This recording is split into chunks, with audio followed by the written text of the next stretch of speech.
Hello everyone. Today I shall read the last part of chapter 10, The Valiant Warrior. So 10/5/2017. In Guwahati, we consulted a renowned cardiothoracic surgeon, Dr. Amar Rai Borua at GMCH. He opined that surgical removal would improve prognosis and if left unoperated, it would lead to a poor prognosis. 15/5/2017.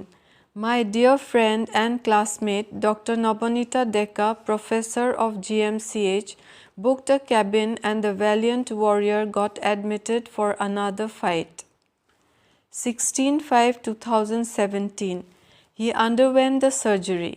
Dr. Mridu Pawan Nath, anesthesiologist, administered anesthesia and Dr. Rai Borua operated upon him. A right posterior lateral thoracotomy and segmental resection of the lung with the nodule was done. Anesthesia and surgery were smooth and uneventful. I would like to thank all the doctors, friends and relatives for being with us during those tough days. Dr. Chandita Kaur, my classmate and friend, who is also an anesthesiologist, informed me that there were 2 lung nodules instead of 1. Oh my God! We were shocked, confused and saddened. There was a single nodule in the PET CT done in Bangalore. We feared that there might be even smaller nodules. Bhaskar and I were fuming as the PET CT in such a high-tech hospital could not detect the second node. Surgery at this stage made prognosis even worse. We were grief-stricken but did not let Ruplu know about it. For the second time, Pooh spent the night in the post-operative ICU amid the beeping sound of monitors and nurses attending to him and others. Following morning, he complained of pins and needles of his left leg which disappeared on movement and massage. 20th/5/2017. The valiant warrior fought the man-eater that invaded his lung tissue and won the battle again. He was fit for discharge and Paplu, who had come from Hamirpur to be with his dear brother, accompanied him back home. Pooh then needed good nutrition and good dressing to heal his wound that was inflicted at the time of war. Thanks to Dr. Pranab Das, General Surgeon, also my classmate, for removing the stitches. Biopsy of the lung nodules revealed their sizes as 3 × 2.8 × 1.6 centimeters and 2 millimeters and diagnosis as classic Ewing sarcoma. Later I gained knowledge that tumors less than 5 millimeters cannot be detected on PET CT. 31st/5/2017. During those difficult days, we had a very happy moment that brought tears to our eyes, the tears of happiness. That particular day needs to be recalled and cherished. Ruplu's HSLC results were to be declared and Paplu was ready with his laptop and we all sat beside him, quite excited and tensed. Soon Paplu became enthralled and broke the very good news. His young brother secured first division with letter marks in 3 subjects: Computer Science 88%, English 84%, General Science 82%, Mathematics 71%, Social Science 62% and the least in Assamese 46%. We were so overwhelmed that Paplu, Pompey and I hugged Ruplu and cried. He was also surprised by his marks and asked me, "Ma, hosakoe paisune bhal marks? Ma, did I really get the good marks?" Rintu, Ma and Babi also came to congratulate him. Dr. Manjula Hazarika and many of my friends and relatives visited us to shower their blessings unto Ruplu. O Lord, thank you so much for blessing my son. Thank you for bringing happiness amid sadness. Ruplu would ambulate slowly in the house, but when he would go out to stroll in the campus, we realized he had difficulty in climbing up the stairs as he felt weakness in his left leg. Oh God, all our happiness has been dimmed. Ruplu had another hardship to bear. 3/6/2017. We met Dr. Tapan Saikia at Pratiksha Hospital and offered him sweets, kalakand, and broke the good news of his metric results. Sir was very pleased with the great achievement of his young patient despite the turmoil. He assessed Ruplu's left leg and remarked it as a minimal foot drop and advised a neurological consultation. 4/6/2017. We reported at GMCH and consulted Dr. Amar Rai Borwa. He advised MRI spine and to seek for neurological opinion from Dr. Moromi Das. She prescribed some medicines and advised physiotherapy and motor nerve tests. So the vicious cycle of medical tests, doctor's consultation and treatment continued as the valiant warrior had minor injuries that were yet to be healed. 6/6/2017.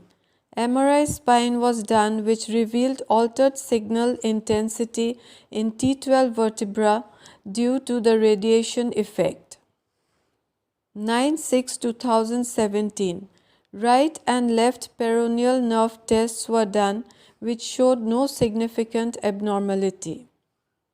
With a month-long physiotherapy by a professional physiotherapist in the evening and by me in the morning, his limb weakness diminished, but he had not fully recovered.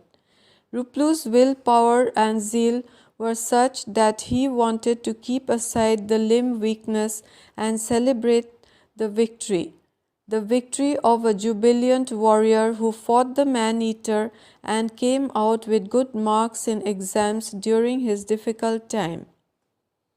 It was indeed a very happy and proud moment for all of us, and he deserved a grand party which we celebrated at food.com in Jayanagar.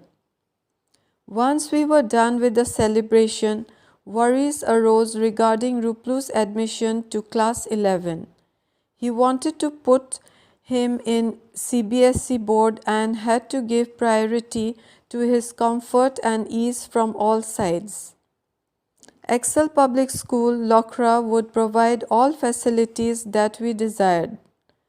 Lola was already in the school in class 9 and Pompey suggested that it would be the best school for Pooh.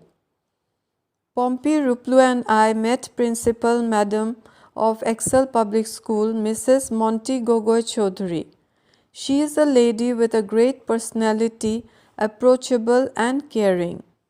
We discussed Ruplu's illness and he appeared the interview with smartness. He wanted to procure the science stream, but we convinced him to opt for humanities as both science and commerce would be too stressful for him. Ma'am was quite impressed by him and his HSLC marks and said yes. With due formalities, Pooh got admitted to humanities in Excel Public School, and it was only a month after his surgery when he joined the school. With great excitement, he prepared for his new school, new books and uniform. Lola gave him company on the school bus, and soon he made friends with other students. I was worried as he had not fully recovered from the leg weakness and his classroom was on the second floor.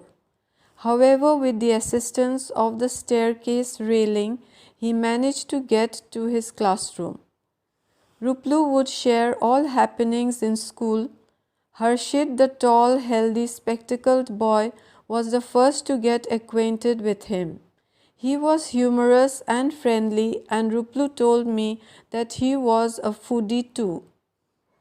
He had even accompanied Pooh to the washroom on his first day at school. Within a very short time, the fighter formed a good friends circle: Pratush, Denim, Raktim, Ofuranta, Abhidhan, Pak, and many more. Pratush became his best friend, and many a time he gave company as Ruplu stood in the corridor in front of his classroom to attend the morning assembly which took place in the courtyard. It so happened that one day the main gate to his classroom was closed and a side gate was open, which did not have a railing. Pooh felt very nervous as he needed a little support to climb up the steps. He waited helplessly for a while, but thankfully his friends arrived for his assistance. When Ruplu briefed me of the problem that he faced in school, I immediately brought the matter to the notice of the teachers, and Pooh's convenient gate would be kept open. I am very much obliged to the school authority for their sincere support and care towards him. Ruplu was highly impressed by the percussion skills of Pratush and insisted me to get him admitted into a drum class, but I was worried about his limb weakness. Would he be able to use the footpad with every beat of the drum? Pooh was determined and said, "Ma moi parim, tumi mur admission korai dia." "Ma, I will be able to do it. You get me admitted." I never said no to my dear son but encouraged him. Thus he took admission into Aradhana Music School, Bhetapara, and drum classes were on Thursdays, 5 p.m. By God's grace and with regular physiotherapy, the strength and power of his left leg recovered with each passing day. He could easily walk to the third floor of his drum class. Initially, he practiced on the practice pads and gradually on the drums, and used his right leg with the mega prosthesis for the footpad. Pooh was indeed very happy to buy the jazz-looking drum set, the Rockstar drum from Pratush. The year 2017 was quite a busy one: studies, project works, prom night, and debate competition. He participated in a talk show and talked for the motion on impact of media on today's youth, and wore the outfit of a social activist. Besides celebrating the birthday parties of friends and relatives, he also attended two very memorable family get-togethers at his Jathai's house, Tutu Jathai and Giti Jathai. Pooh never missed the blockbuster movies. One afternoon it was raining very heavily, and Pooh forced me to accompany him to PVR Cinema in Donna Planet to watch the movie Fast and Furious. Again a yes from me. Ours was also a fast and furious drive in the rain as we were late for the show, slithering through the infamous traffic and frenetically splashing the water puddles as the Samaritans may be. Bahubali was another entertainment for him in Gold Cinema with Bo and Babu. Outings with his dearest Mahi, Moha and Lola to Sri Dolgovinda Mandir, Dipor Bill and many more events made the valiant warrior's life a meaningful one. 18/11/2017. The most important event that my brave soldier attended was the much awaited Indian Super League ISL Northeast United Football Club NEUFC, nicknamed as Highlanders, versus Jamshedpur Football Club at Indira Gandhi Athletic Stadium, Sarusajai, Guwahati. Oh my God! Live football matches not very far from our apartment was a big reason for my dear son to be so excited about. He became so boosted that he took me to the stadium just to get a glimpse of it and inquire about the ticket booking. He googled and assessed the gallery, entry and exit gates, and asked his dear Rintu Mama to book the best tickets for an excellent view of the match. Bhaskar came from Hojai and enjoyed the match with us. Rintu, Pompey, Lola, Rian, Ruplu and me. Football fans awaited outside the brightly illuminated stadium and cheers echoed, "North East, North East." We all got sporty and Ruplu would not watch the match without the NEUFC jersey, head and wristband. Once he was done with it, he also got his face painted the iconic NEUFC stripes of black, white and red. That's the spirit of my boy. Rian also got a jersey for himself, and as we walked up the gallery, our hearts missed their beats. What a fascinating sight it was. High-intensity discharge HID lamps lit the arena, turning 7 p.m. into 10 a.m., and spectators' high-end energy reverberated and boosted us to cheer, "North East, North East." Thanks to Ruplu, it was for his initiation that once in a lifetime we all got a chance to see the match, though it was a goalless draw 0-0, good defense and good goalkeeping. 29/11/2017, the jubilant warrior's 17th and his heroic father's 55th birthday. It ought to be celebrated with fun. I ordered a cake designed as an elegant and sleek sedan, vanilla on its body and red velvet on the top. The menu was of Ruplu's choice and he made chili chicken and sweet cream paneer with corn. He took the recipes from YouTube and did not want to miss a single ingredient and stuck to their exact proportion. It was a memorable celebration and all guests cherished the delicious dishes, and Champa, our maid, often talks about his tasty flavored chicken and misses him a lot. So this is the end of the chapter, The Valiant Warrior. Meet you with the next chapter, The Last Vibrant Year 2018. Till then, stay safe, stay fit. Bye bye.